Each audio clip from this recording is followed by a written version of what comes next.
Political disagreements in the United States continue to stall a $1.8 trillion stimulus package for American households and businesses. That's after Democrats in the Senate blocked an advance of the bill, saying it did not offer enough help for individuals.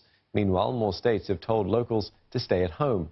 In Ohio, residents are required to stay in except for essential travel. Businesses allowed to stay open include restaurants who can offer a takeaway service only.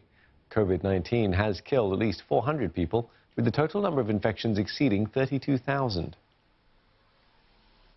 Simon Marks joins us live from Washington, D.C. for more on this. Simon, how soon can we see an agreement between the Republicans and Democrats over this stimulus package? There is a strong sense of urgency, isn't there?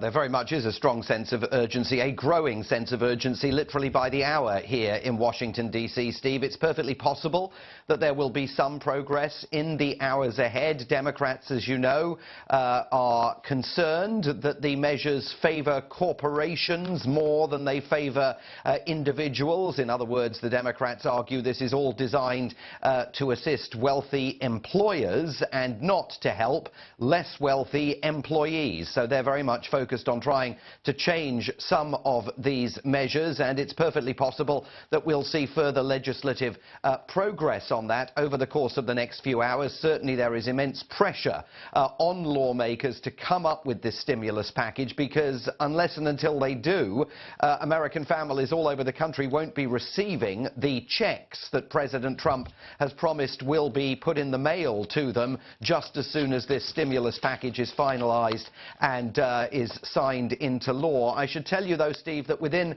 the last few minutes there's been a whole array of developments here, including President Donald Trump on Twitter now embracing the notion, it would seem, that shutting down the economy may not be worth the price that the country is going to pay. Late last night he tweeted, "We cannot let the cure be worse than the problem itself." And this morning here he is retweeting the views of many people who are arguing that it would be better at the end of his 15-day lockdown period, as it were, to allow the economy to function again and essentially for the United States to take the risk associated with that. That is going to reignite the debate on Capitol Hill about the direction in which the administration is planning to take things here. All right, Simon, speaking of that economy, so has there been any economic repercussions to this roadblock then?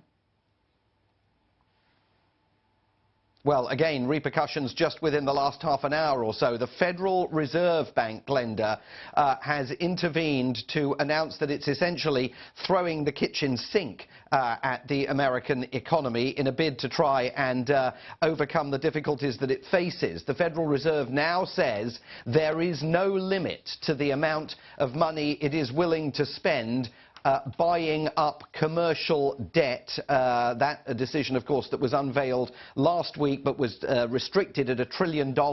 Now it's completely open-ended. It's also suggesting that there should be a major expansion of support for the market by encouraging people to buy, by encouraging the government to buy treasuries. In a statement, the central bank said, again within the last half hour or so, while great uncertainty remains, it has become clear that our economy will face severe disruptions. Aggressive efforts must be taken across the public and private sectors to limit the losses to jobs and incomes and to promote a swift recovery once the disruptions abate. So the Federal Reserve sending a fairly desperate signal to the markets that it will throw the kitchen sink, if necessary, at the problem that the United States is facing. It will, of course, be very interesting to see how the markets and America's politicians respond to all of that. Yeah, one last quick question about New York before we let you go, Simon. The state's death toll there has accounted for 1/3 of coronavirus deaths in the country.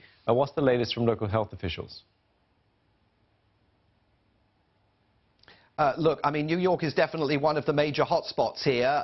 There are fears, of course, that that data may be unreliable, given that it's taken so long for testing to get underway in a meaningful way. The president and his public health officials say by the middle of this week we should have reliable testing data from across the country. But New York City itself, New York State itself, essentially locked down, with public health officials, as they're doing in other parts of the world, pleading with people to take the guidelines seriously and stay at home. There were grave concerns in New York, here in Washington, D.C. as well over the weekend, about the numbers of people who did not seem to be heeding the guidelines and were taking to parks and here in Washington, going out to see the cherry blossoms in ways that local leaders would much rather they did not. So public health officials urging people to heed the guidelines, and that's turned New York City, at least, into a ghost town. All right, many thanks for that. Simon Mark speaking to us from Washington, D.C.